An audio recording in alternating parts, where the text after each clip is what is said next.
என் தங்கமே, இன்று உன் கருப்பன் உனக்கு ஒரு கடிதத்தை கொண்டு வந்திருக்கின்றேன். என் பிள்ளையே, உனக்கு மிகவும் நெருக்கமான ஒரு உறவு உன்னை நினைத்து எழுதிய ஒரு கடிதம். அது எழுதியதோடு மட்டுமல்லாமல் உன்னிடத்தில் அதை கொடுக்க மனமில்லாமல், அதை கொடுக்கின்ற அளவிற்கு தைரியம் இல்லாமல் அதை மறைத்து வைத்திருந்தார்கள். உன் கருப்பன் நான் இன்று அதை உன்னிடம் சொல்ல வேண்டியதற்கு என்ன காரணம் வந்திருக்கின்றது தெரியுமா? என் பிள்ளையே, இவரை நினைத்து நீ மிகுந்த மனவேதனையில் இருந்து கொண்டிருக்கின்றாய். இவருக்கும் உனக்கும் இடையில் இருக்கின்றது எது போன்ற உணர்வு என்று கூட உன்னால் புரிந்து கொள்ள முடியவில்லை. இருவருக்கும் இடையில் இருக்கின்ற மனஸ்தாபங்கள், பிரச்சனைகள் என்று எல்லாமுமே எப்பொழுதுமே உன்னை மிகுந்த மனவேதனைக்கு ஆளாக்கி நிறுத்தி வைத்திருக்கின்றது.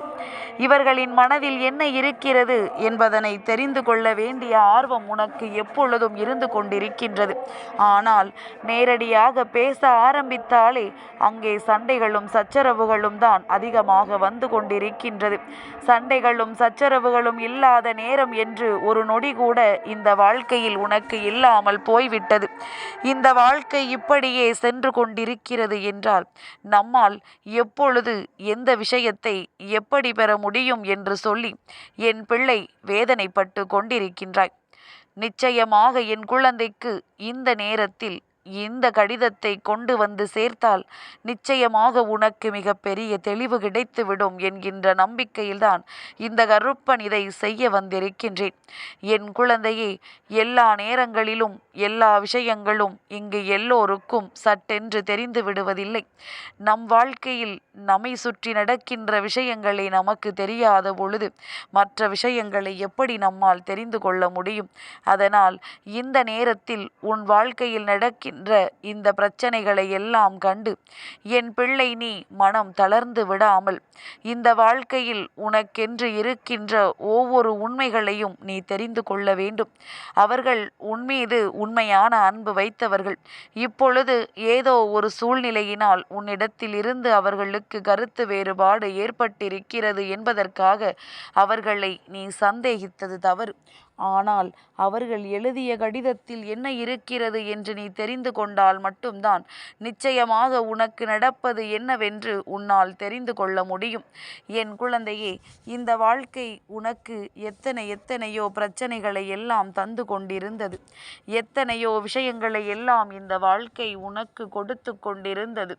ஆனாலும் என்ன நடந்தாலும் எது வந்தாலும் இவர்கள் மட்டும்தான் இந்த வாழ்க்கையில் நமக்கான உறவு என்று எண்ணி வாழ்ந்து கொண்டிருந்த என் பிள்ளைக்கு இவர்களின் நடவடிக்கைகள் ஏற்படுத்திய விஷயங்கள் தான் மிகுந்த மனவேதனையை ஏற்படுத்தியது. எப்படி இவர்களிடத்தில் கேட்க முடியும்? எப்படி இவர்களிடத்தில் நீ ஏன் இப்படி நடந்து கொள்கிறாய் என்று சொல்ல முடியும்? ஒருவேளை அவர்கள் அப்படி இல்லை, நல்லபடியாகத்தான் இருந்து கொண்டிருக்கிறார்கள் என்றால் நம் மீது அல்லவா தவறாகிவிடும். அதனால் என்னவென்று தெரியாமல் ஏதென்று புரியாமல் என் பிள்ளை தவித்து கொண்டிருந்த நேரத்தில்தான் உன் கருப்பன் இந்த கடிதத்தை கண்டுபிடித்து விட்டேன். அவர்களின் மனதில் இருக்கின்ற உண்மைகளை நான் உன்னிடத்தில் சொல்லிவிடுகின்றேன். எதையுமே அவர்களிடத்தில் நீ கேட்கவும் வேண்டாம். கேட்டு தெரிந்து கொள்ள வேண்டிய அவசியமும் உனக்கு இல்லை.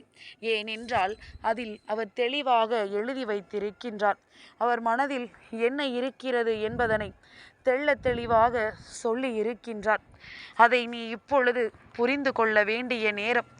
உன் வாழ்க்கையில் உன்னை சுற்றி நடந்த எத்தனையோ பிரச்சனைகளுக்கு நடுவே நீ இந்த வாழ்க்கையை எப்படி வாழ முடியுமோ என்று வேதனைப்பட்டு கொண்டிருக்கின்ற இந்த நேரத்தில் இந்த செய்தி, இந்த கருப்பன் மூலமாக உனக்கு கிடைக்கின்ற இந்த செய்தி சர்வ நிச்சயமாக உன் வாழ்க்கையில் பேரதிசயத்தை நடத்தி கொடுக்கும். நீ இப்பொழுது என்ன செய்ய வேண்டும் என்று முதலில் கருப்பன் சொல்கின்றேன். இந்த கடிதத்தை நான் வாசிப்பதற்கு முன்பாக முதலில் உன் மனதை தெளிவுபடுத்து. கருப்பன் சொல்வது உண்மை. நம் மீது அன்பு வைத்த இவர் நம்மை பற்றி எழுதிய விஷயம் எல்லாம் உண்மை.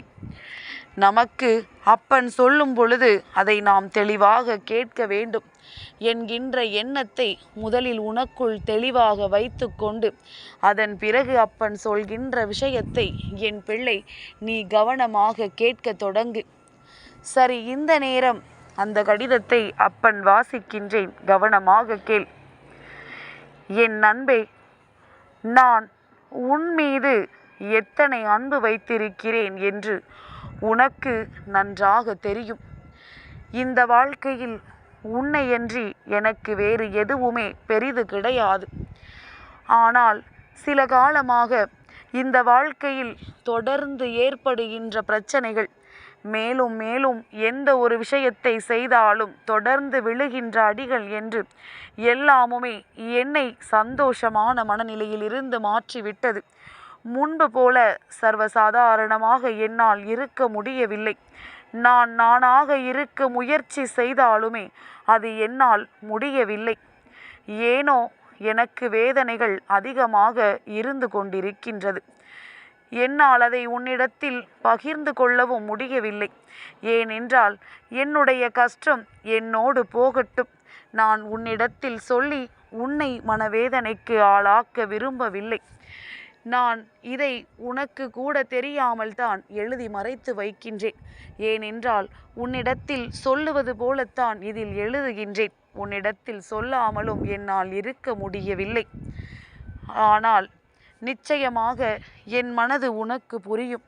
எந்த காலத்திலும் நீ என்னை சந்தேகிக்க மாட்டாய். எந்த காலத்திலும் என் மீது கொண்ட நம்பிக்கையை நீ விடமாட்டாய். எப்படியானாலும் நான் உனக்கு துணையாக இருப்பேன் என்பது நிச்சயமாக உனக்கு தெரியும். எந்த காலகட்டத்திலும் நான் உன்னை கைவிட்டு விட மாட்டேன் என்பது நீ நன்கு உணர்ந்த விஷயம்.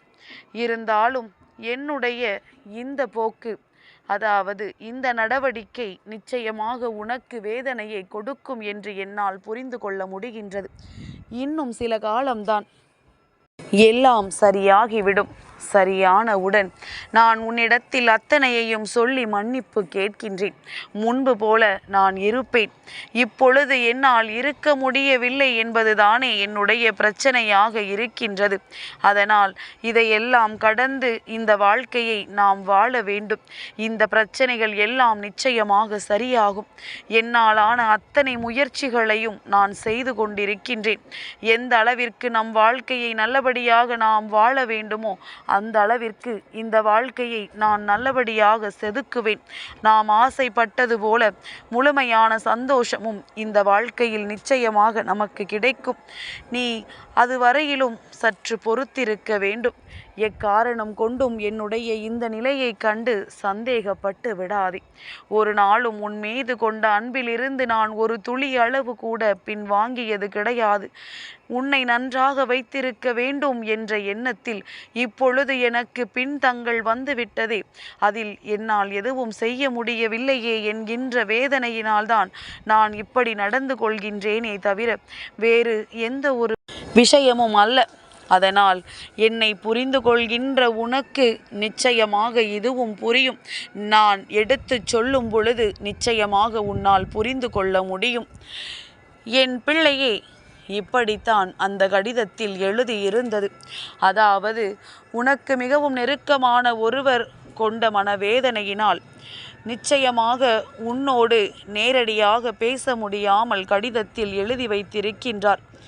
இவர் எழுதிய இந்த கடிதத்தினால் என் பிள்ளையே, உன்னுடைய மனதில் இருக்கின்ற தேவையற்ற குழப்பங்கள் எல்லாம் இப்பொழுது நீங்கி இருக்கும் என்று நான் நம்புகின்றேன். உன் வாழ்க்கையில் இருக்கின்ற தேவையற்ற சூழ்நிலைகள் எல்லாம் நீங்கும். நீ எதிர்பார்த்ததை விட இந்த வாழ்க்கை உனக்கு பல சிறப்புகளை நிச்சயமாக கொடுக்கும். நல்ல மாற்றங்கள் தொடர்ச்சியாக உன் வாழ்க்கையில் வரும். எல்லாவற்றையும் பெற்றுக்கொண்டு இந்த வாழ்க்கையை மனநிறைவாக நீ நிச்சயமாக வாழ்வாய். எதை நினைத்தும் வருத்தப்படாதே. அவர் கடிதத்தில் இருந்தே உனக்கு புரிகின்றதா அவர் உன் மீது எந்த அளவிற்கு அன்பு வைத்திருக்கிறார் என்று. நிச்சயமாக இந்த அன்பை புரிந்து கொண்டு நீ வேதனைப்படாமல், எல்லாம் நன்மைக்குத்தான். நம் மீது அன்பு வைத்தவர்கள் ஒரு நாளும் நம்மை விட்டு செல்ல மாட்டார்கள் என்பதனை நீ தெரிந்து கொண்டாலே போதும். எல்லாமும் உன்வசமாக மாறும்.